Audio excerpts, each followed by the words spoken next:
This isn't just music, it's a revolution. Bad Bunny isn't just famous, he's a global obsession. The man behind the madness, Benito, has become a movement. His fans don't just follow him, they worship him. To them, he's the closest thing to a god. And they call themselves Los Conejos, aka the Bunnies. So, who is Bad Bunny, really? Before the fame, before the sold-out stadiums, before the world knew his name, he was just Benito Ocasio.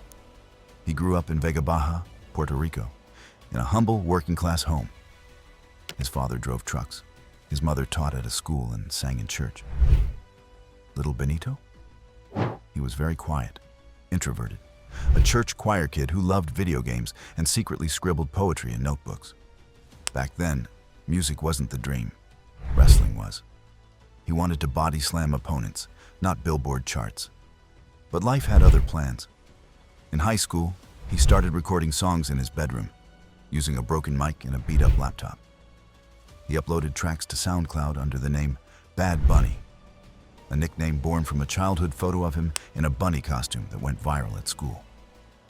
And yet, none of this was supposed to happen.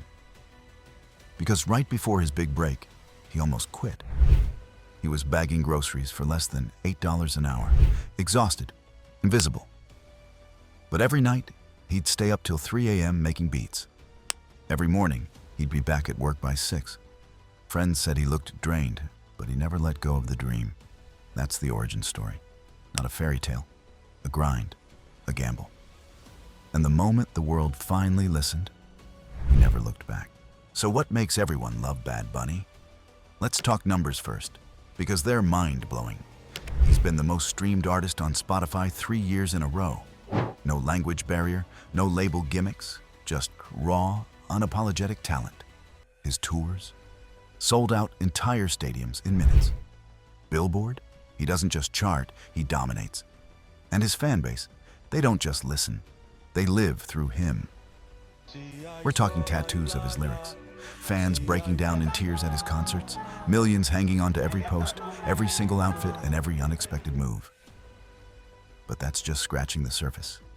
Bad Bunny isn't loved because he tries to be perfect. He's loved because he's real. He blurs gender lines, shatters stereotypes. One day he's in a dress, the next he's body slamming someone in a WWE ring. He's chaos and charisma in human form. A rebel, a voice, a vibe. And through it all, he never asks for permission. He just is. What makes Bad Bunny so magnetic isn't just the music, it's the message.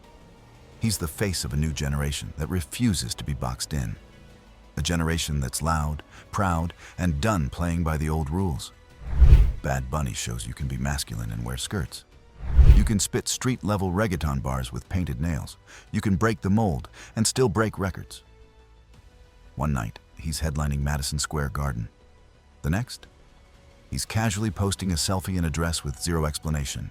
No press release, no justification, just pure, unfiltered Benito. And that's why fans don't just support him, they see themselves in him. In a world that constantly tells you to fit in, Bad Bunny is proof that standing out is the real power move. He speaks for the outsiders, the misfits, the ones who never fit the mold. Bad Bunny isn't just a voice in music, he's a voice for the people. When Puerto Rico was rocked by political scandal, most celebrities stayed silent. Not him. He hit the streets, marched shoulder to shoulder with protesters, wore a ski mask, held up signs, and called out corrupt politicians by name on national TV and in his lyrics. This wasn't some PR stunt. No cameras, no flashy entourage.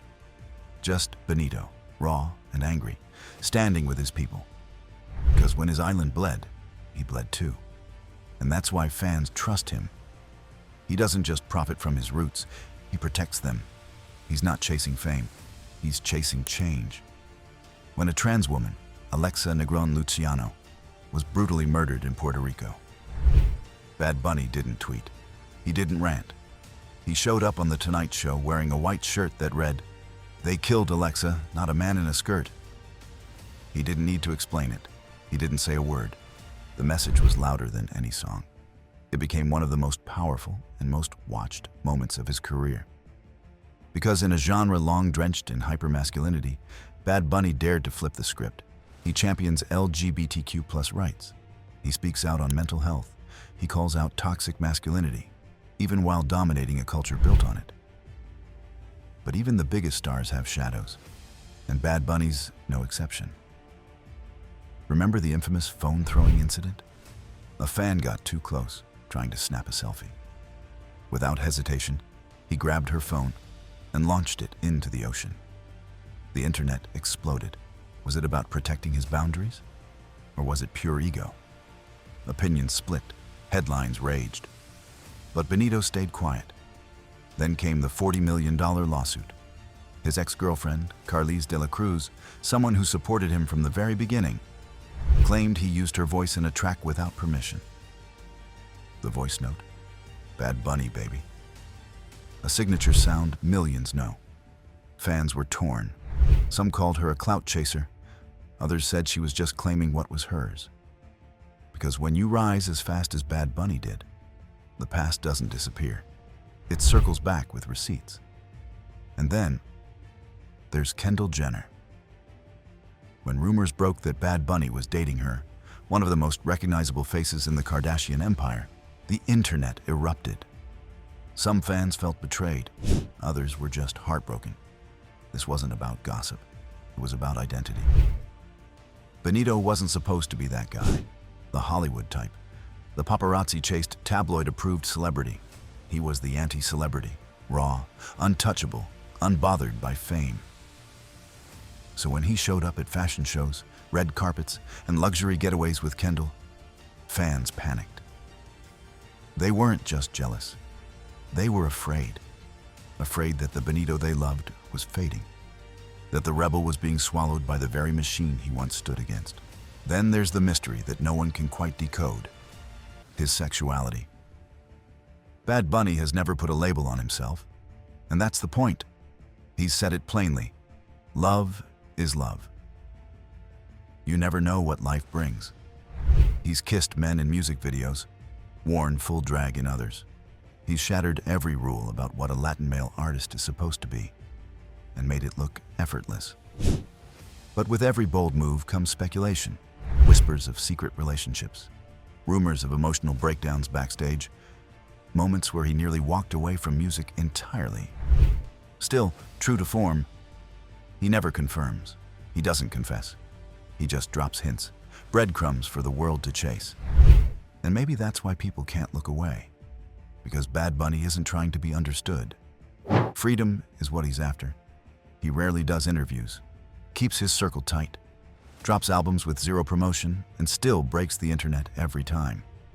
The less he reveals, the more obsessed the world becomes. Because Bad Bunny isn't a product. He's a feeling, a vibe, a revolution wrapped in a melody. Whether he's dancing in drag in a music video or rapping about heartbreak in a wrestling ring, fans see themselves in him. He gives people permission to be weird, be soft, be bold, and above all, be real. So why does everyone love Bad Bunny? Because in a world that tells you to stay in line, he burns the whole rule book. And somehow, that's exactly what the world needs. Thank you for tuning in. And don't forget to like, comment, and subscribe. Who should I do next? And as you already know, Buzybop always finds what's behind the spotlight. Until next time, cheerio.